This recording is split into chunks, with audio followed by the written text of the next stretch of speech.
안녕하십니까. 동탄예수교회 이용진 목사입니다. 하나님의 사랑 가운데 새해가 시작되었습니다.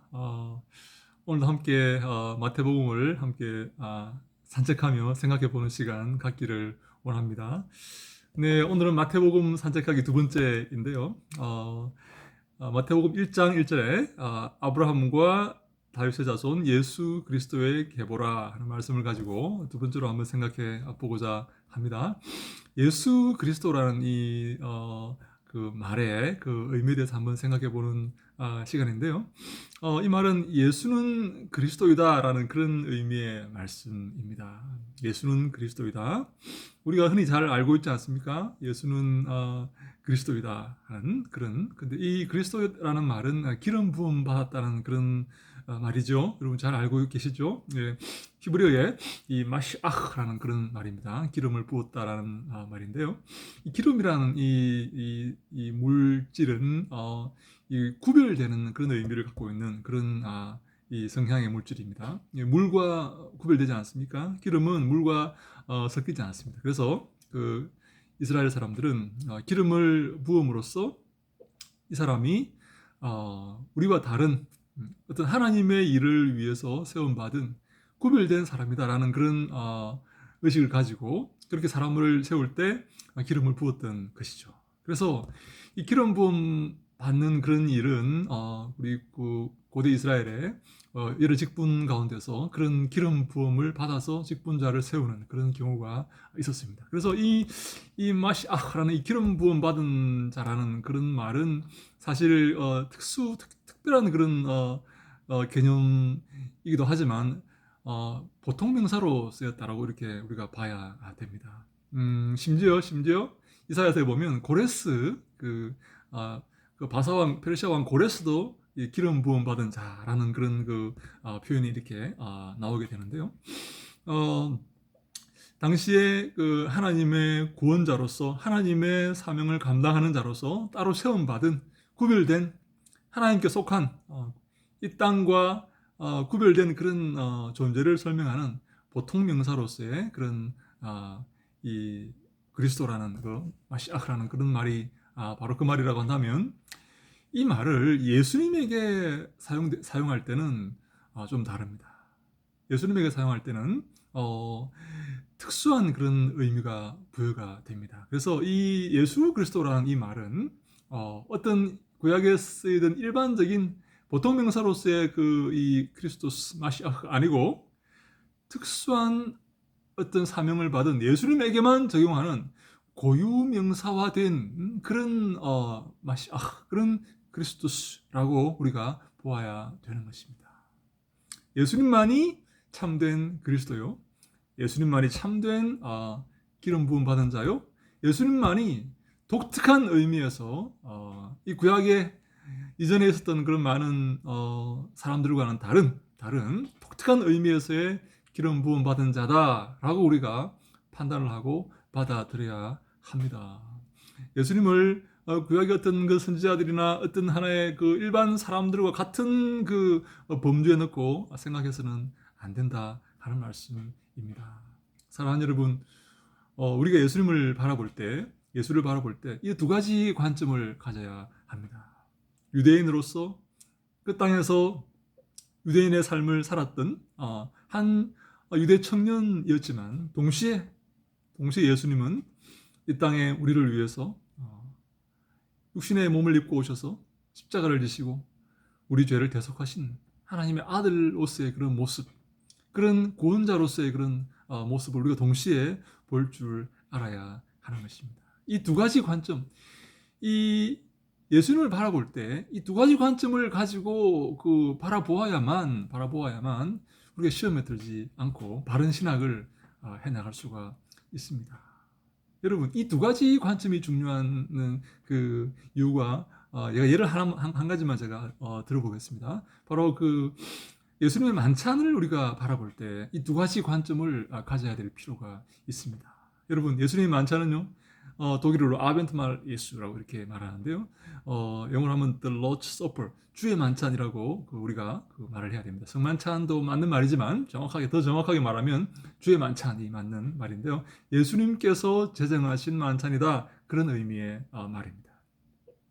예수님께서 주의 만찬을 이렇게 하실 때, 여러분 그 날짜가 언제인가 이렇게 우리가 볼 때 그 공관복음에서는 예수님 만찬의 그 날짜가 니산 15일 저녁, 다시 말해서 그 6월절 만찬이 거행되는 그 날짜이다라고 명확하게 공관복음에 기록하고 있습니다. 그래서 예수님 만찬이 6월절 만찬이라고 우리가 볼 수밖에 없는 거죠. 물론 요한은 그 날짜를 약간 달리 이렇게 기록합니다. 니산 14일 저녁이다.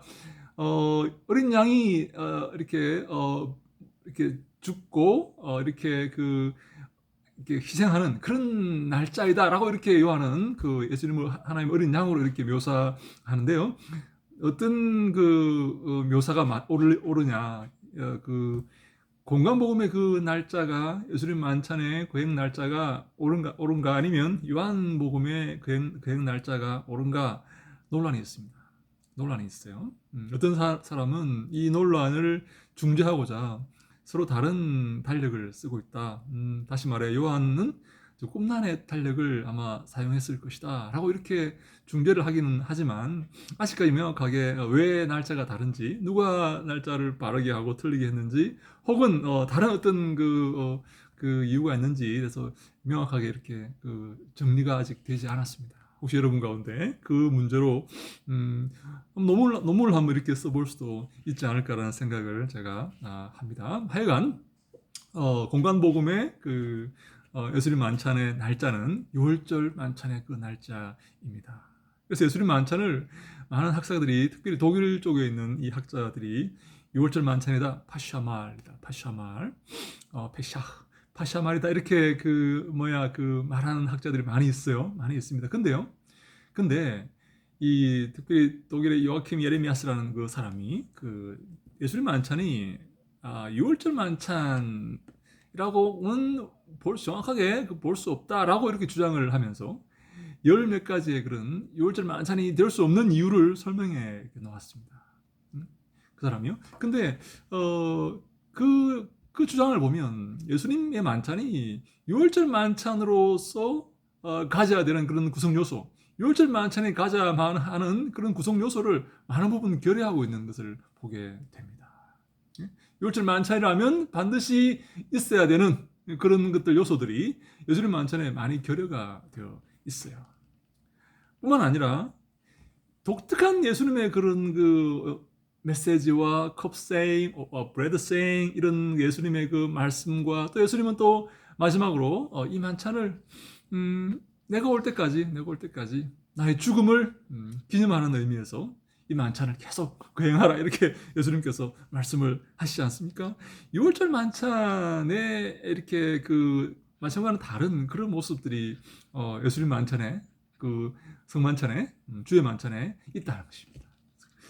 제가 이렇게 드리고 싶은 말씀이 뭔가 하면, 예수님의 그 모습 속에 우리가 평소에 평범하게 볼 수 있는 그런 유대인의 선생의 모습, 그런 구약의 그런 어떤 이렇게 모습을 우리가 볼 수 있지만, 또한 한 가지는 예수님의 독특한 그런 지금까지 어느 누구도 행하지 못한 그런 예수님만이 행하신 그런 독특한 모습이 함께 공존하고 있다라는 말씀을 드리는 것입니다.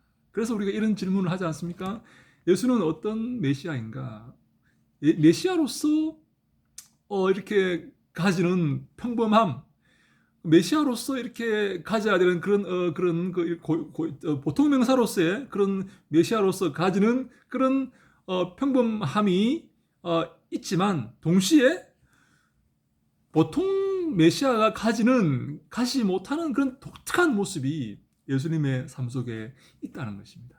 한 가지만 더 제가 설명을 드리면, 예수님은 이 모세의 율법을 재해석하시는 그런 모습을 우리가 보지 않습니까? 산상설교에서 너희가 이렇게 들었으나, 모세는 이렇게 말했으나, 나는 이렇게 말한다 라고 이렇게 그 예수님께서 말씀하지 않습니까? 이것은요 상당히 독특한 그런 말입니다. 왜냐하면 일반적인 메시아는 일반적인 그 그리스도는 모세의 말을 준수하는 그런 모습을 가져야 됩니다. 그래서 우리 신명기 18장 15절에 나와 같은 한 이렇게 형제를 하나님께서 세우시겠다 그렇게 말씀하시지 않습니까? 네.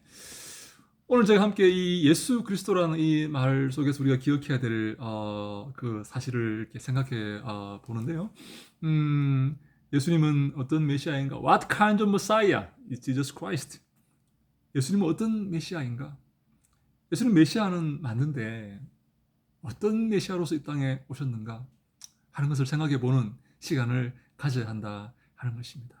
우리는 예수님의 그 모습 가운데서 일반적으로 구약의 그 메시아가 가지는 일반적인 모습뿐만 아니라 동시에 독특한, 유니크한 예수님만이 가지고 있는, 그래서 예수님께서 내가 곧 길이요 진리요 생명이다 라고 이렇게 독특한 말씀을 하시지 않습니까? 예? 어느 누구도 할 수 없는, 예?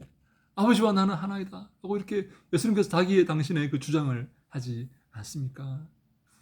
우리가 예수님의 그 이 그리스도의 됨, 그것을 기억할 때에 항상 독특한 예수님만이 하시는 하나님의 아들로서 어느 누구도 주장하지 못했던 그런 주장들을 읽을 수 있는, 바라볼 수 있는 눈을 우리가 가져야 한다 하는 것입니다. 그래서 우리 마태는요 예수님을 그리스도이다 라고 표현하면서 예수님은 독특한, 유니크한, 더 나아가서 하나님의 아들로서 성자 하나님으로서 이 땅에 오신 우리의 전무후무한 그리스도로서 그 모습을 우리가 읽어야 되고 받아들여야 함을 이 예수 그리스도라는 말 속에서 우리에게 하고 있습니다.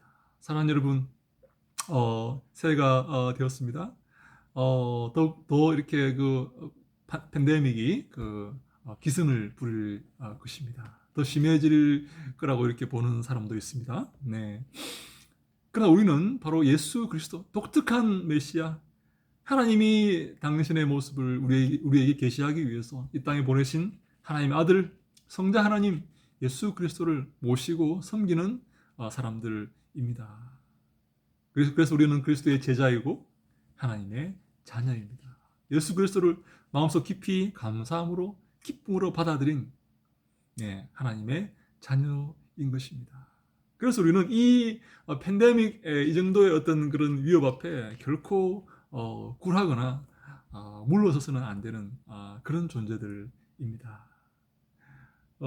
어떠한 핍박과 어떠한 어려움이 있을지라도 우리가 소유하고 우리가 받아들인 그 예수 그리스도라는 그 이름의 그 가치, 놀라운 가치, 상상할 수 없는 가치를 기억하시고 이 어려움들을 기쁨으로 잘 극복해 나아가는 우리가 되기를 바랍니다. 그 자세가, 그 삶이, 그 관점이 바로 예수는 독특한 하나님의 아들, 예수는 독특한 메시아, 우리를 구원하시기 위해서 이 땅에 오신 그 하나님의 아들임을 우리가 믿는 그런 자의 고백이요, 그런 관점이다라고 이렇게 말씀을 드릴 수가 있습니다. 우리는 결코 낙심하지 말고 넘어지지 말고 낭만하지도 말고 어떠한 어려움이 있더라도 더욱더 기뻐하며 더욱더 감사하면서 믿음으로 이 어려움들을 극복해 나아가는 세상에 감당할 수 없는 그런 존재들이다 하는 것을 기억하시고 항상 주님을 찬송하며 주님께 영광 돌리며 살아가는 우리 모두가 될 수 있기를 주님 이름으로 간절히 축원합니다. 할렐루야.